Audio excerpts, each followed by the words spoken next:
We know that ancient cities prided themselves on the number of strangers who visited them from far off. Here are visiting ships from Japan, Sweden, Russia,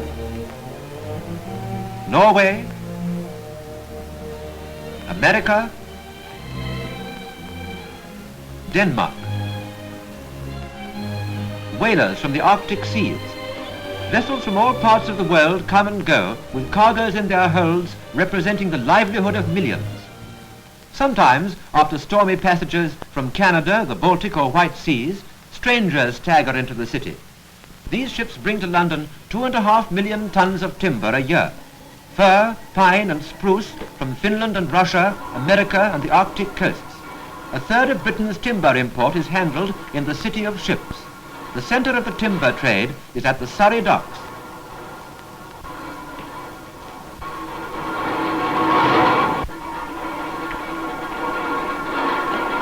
Barges are used for transporting the lesser quantities.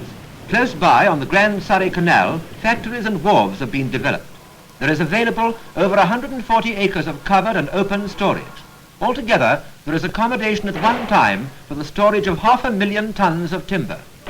Timber stacked by Cockney porters, probably hewed and cut by Slavonic peasants who have never seen a town, by the drawling, dogged American lumberjacks, or by the descendants of English settlers in the deep Canadian forests.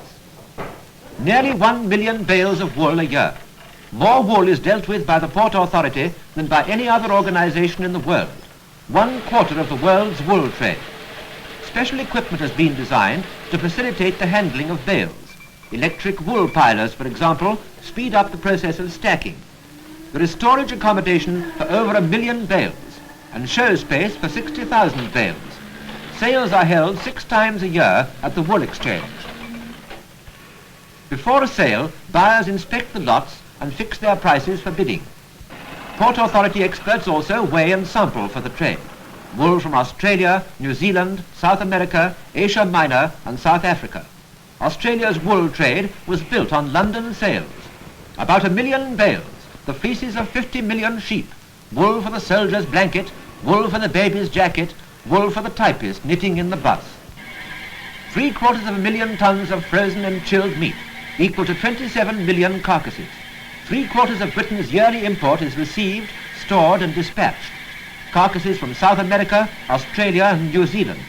The chief meat quays are at the Royal Victoria, Royal Albert and King George V docks, where there are specially equipped berths and cold stores.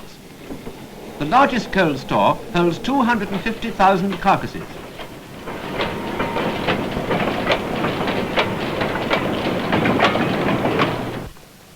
Specially insulated railway vans take supplies direct from the ship's side or the cold stores to all parts of the kingdom.